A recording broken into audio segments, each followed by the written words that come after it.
Ngày Triệu Lệ Dĩnh và Phùng Thiệu Phong tổ chức lễ cưới tái hôn khoảnh khắc khiến toàn mạng bùng nổ. Ngày hôm đó, cả làng giải trí Trung Quốc như nín thở. Một buổi sáng bình yên, không có tin xì căng đan, không có tranh cãi, chỉ có một thông báo duy nhất khiến toàn mạng xã hội bùng nổ. Triệu Lệ Dĩnh và Phùng Thiệu Phong sẽ tổ chức lễ cưới tái hôn vào 5 giờ chiều hôm nay. Không ai tin, không ai nghĩ điều này sẽ xảy ra, nhưng rồi studio của cả hai đồng loạt đăng cùng một thông điệp: chúng tôi quyết định một lần nữa nắm tay nhau, vì con trai, vì gia đình và vì tình yêu chưa bao giờ tát. Dòng chữ ngắn ngủi ấy khiến hàng triệu người rơi nước mắt. Lễ cưới tái hôn không tổ chức rình rang, không mời truyền thông, không có dàn sao hoành tráng. Họ chọn một biệt thự nhỏ bên ngoại ô Bắc Kinh, nơi có khu vườn giản dị đầy hoa trắng và ánh nắng vàng. Giống như tất cả những gì họ hướng đến, bình yên, thật lòng và không cần chứng minh điều gì với thế giới. Triệu Lệ Dĩnh thức dậy từ rất sớm, trên bàn là bó hoa cẩm tú cầu xanh nhạt, loài hoa cô thích nhất, cùng một tờ giấy nhỏ viết: "Vội cảm ơn em vì đã cho anh thêm một cơ hội, anh hứa lần này sẽ là mãi mãi." Chữ viết của Phùng Thiệu Phong, quen thuộc, hơi nghiêng nhẹ như năm nào. Cô mỉm cười, một nụ cười dịu dàng hơn cả ánh nắng. Váy cưới lần 2 không phải để phô trương, mà để kể câu chuyện của chính họ. Váy cưới của Triệu Lệ Dĩnh lần này là một thiết kế nhẹ nhàng, không xòe rộng, không lấp lánh quá đà, chất liệu tun mềm như sương sớm, đuôi váy dài vừa đủ để tạo vẻ thanh thoát, điểm nhấn là những bông hoa nhỏ được thêu bằng tay, tượng trưng cho từng thời khắc cô từng nở nụ cười, từng giọt nước mắt từng rơi xuống. Khi nhà tạo mẫu hỏi cô muốn kiểu trang điểm như thế nào, Lệ Dĩnh chỉ nói tự nhiên nhất có thể, em muốn anh ấy thấy em của ngày hôm nay, không phải em của ngày xưa. Khoảnh khắc xúc động nhất, con trai chạy vào ôm mẹ, cậu bé chạy đến, mắt sáng long lanh, mẹ đẹp quá, cậu nói rồi ôm chầm lấy Lệ Dĩnh, bàn tay nhỏ nhắn của con chạm vào tấm voan trắng, khiến cả ekip bật cười. Triệu Lệ Dĩnh cúi xuống ôm con, hôm nay con sẽ dẫn mẹ vào lễ đường nhé. Cậu bé gật đầu thật mạnh, tự hào đến mức má đỏ bừng. Trong phòng bên cạnh, Phùng Thiệu Phong nhìn mình trong gương, áo vest đen cổ điển, cà vạt màu ngà, tóc vuốt gọn. Anh đã từng đứng trước gương như thế này một lần đầu cưới Lệ Dĩnh năm nào, nhưng cảm xúc năm ấy không giống hôm nay. Năm đó, họ vội vàng, không có ảnh cưới, không có buổi lễ đúng nghĩa, không có cả lời hứa tử tế. Còn hôm nay, anh thở sâu, như muốn giữ lại từng giây phút trước khi gặp lại cô trong lễ đường. Bạn thân hỏi anh hồi hộp à? Phong cười, không hồi hộp, chỉ là cảm giác như cuối cùng đã trở về nhà. Lễ đường được dựng bên trong khu vườn nhỏ, hoa trắng trải dài hai bên lối đi, những cây đèn nhỏ thắp nến lung linh trong ánh nắng chiều. Không có sân khấu hoành tráng, chỉ có một chiếc cổng hoa đơn giản. Khách mời ít đến bất ngờ, chỉ có gia đình hai bên, vài người bạn thân thiết, nhiếp ảnh gia riêng và ekip cực kỳ tối giản. Không ai livestream, không ai quay lén, không paparazzi nào bén mảng đến. Tất cả chỉ dành riêng cho họ, một gia đình nhỏ từng đổ vỡ, nay đang hàn gắn bằng tình yêu thật sự. Khi tiếng nhạc vang lên, mọi người quay đầu lại, Triệu Lệ Dĩnh xuất hiện trong ánh sáng dịu, tấm voan bay nhẹ trong gió, nụ cười của cô vừa e ấp, vừa kiên định. Phùng Thiệu Phong đứng trên lễ đài đã đỏ mắt từ trước, còn con trai họ thì nắm tay mẹ, dẫn cô vào lễ đường như một quý ông nhỏ. Có người đã bật khóc vì cảnh tượng ấy, đơn giản nhưng đẹp đến nghẹn lòng. Trong hôn lễ tái hôn, cả hai quyết định tự viết lời thề, không dùng lời có sẵn. Lời thề của Phùng Thiệu Phong, anh nhìn thẳng vào mắt cô, anh từng nghĩ mình đủ trưởng thành để yêu em, nhưng chỉ sau khi mất em, anh mới hiểu thế nào là yêu đúng cách. Lần này, anh sẽ không để bàn tay em rời khỏi tay anh nữa. Tiếng nấc nghẹn vang lên từ hàng ghế phía sau, là mẹ của anh.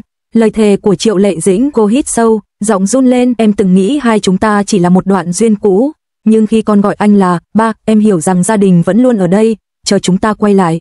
Nếu lần này nắm tay, em mong chúng ta sẽ không buông nữa. Tiếng vỗ tay vang lên râm ran, kéo dài mãi không dứt.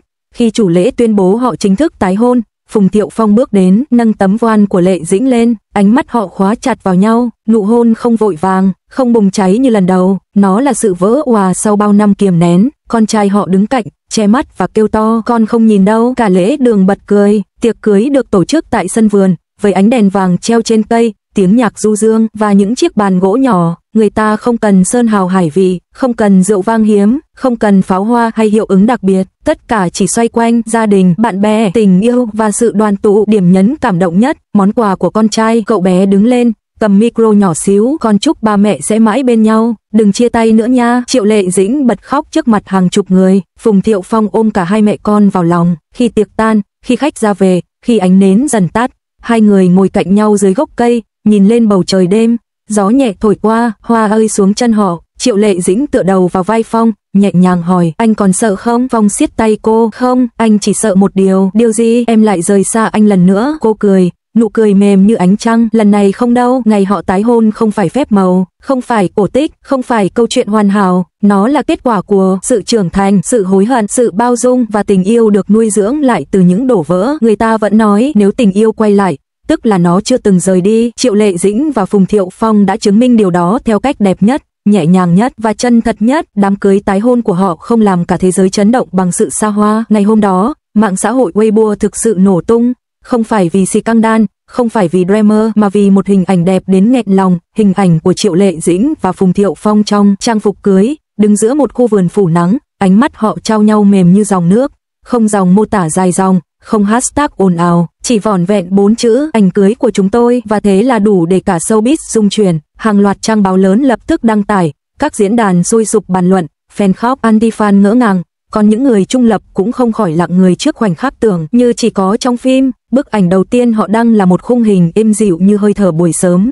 Triệu Lệ Dĩnh mặc một chiếc váy cưới tôn dài, đơn giản nhưng thanh tao.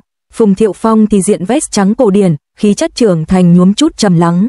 Họ đứng rất gần nhau, đôi môi tựa như sắp nở nụ cười, ánh mắt trao nhau chan chứa thứ tình cảm nhẹ nhàng, trưởng thành và đầy tha thứ. Điều làm cộng đồng mạng xúc động nhất không phải váy cưới, không phải khung cảnh, mà là cách họ nhìn nhau, giống như hai người đã bước qua sóng gió, hiểu hết vị đắng cay, để rồi học cách yêu thương bằng một trái tim mới. Theo nguồn tin từ studio chụp ảnh, buổi chụp diễn ra trong không khí yên bình đến kỳ lạ.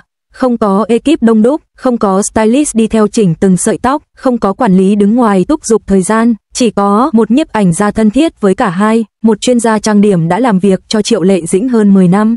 Và hai người họ, lặng lẽ nhưng đầy cảm xúc. Khi nhiếp ảnh gia hỏi các bạn muốn chụp kiểu gì, Phùng Thiệu Phong chỉ cười, cứ để chúng tôi đứng cùng nhau là đủ. Nhiếp ảnh gia kể lại rằng trong suốt buổi chụp, họ không diễn, họ thật sự sống trong khoảnh khắc đó, như thể đang viết lại lời thề của chính mình. Suốt nhiều năm, sau ly hôn, họ luôn giữ im lặng về nhau, không xì căng đan, không lời qua tiếng lại, không đá xéo, gián tiếp, chỉ có sự tôn trọng. Nhưng sau đó, một sự kiện đã thay đổi mọi thứ. Con trai của họ bị chụp hình khi nắm tay cả bố lẫn mẹ tại cổng trường. Hình ảnh lan truyền chóng mặt, khơi dậy vô số tin đồn. Người ta đoán họ tái hợp, sum vầy, quay lại, nhưng cả hai vẫn không nói gì. Và có lẽ chính khoảnh khắc đó, khi họ cùng che chắn cho con giữa đám đông ống kính, đã khiến họ hiểu rằng gia đình chưa bao giờ biến mất, chỉ là tạm rời nhau để trưởng thành hơn. Theo nguồn tin thân cận, bộ ảnh cưới được chia thành 3 concept, mỗi concept là một câu chuyện. Concept thanh xuân, họ nhìn nhau bằng đôi mắt ngày đầu yêu, địa điểm là một đồng cỏ nhỏ, Triệu Lệ Dĩnh cười tươi, mái tóc buông nhẹ trong gió. Phùng Thiệu Phong đứng phía sau, vòng tay qua eo cô. Nhiếp ảnh gia hỏi cảm xúc lúc này, Lệ Dĩnh chỉ đáp như quay lại năm đầu gặp anh ấy. Họ chọn một căn phòng đầy ánh nắng, không trang trí cầu kỳ, chỉ là chiếc ghế gỗ và chiếc rèm mỏng. Trong bức hình, Phùng Thiệu Phong nhẹ nhàng chỉnh mái tóc cho Lệ Dĩnh, còn cô mỉm cười bình yên.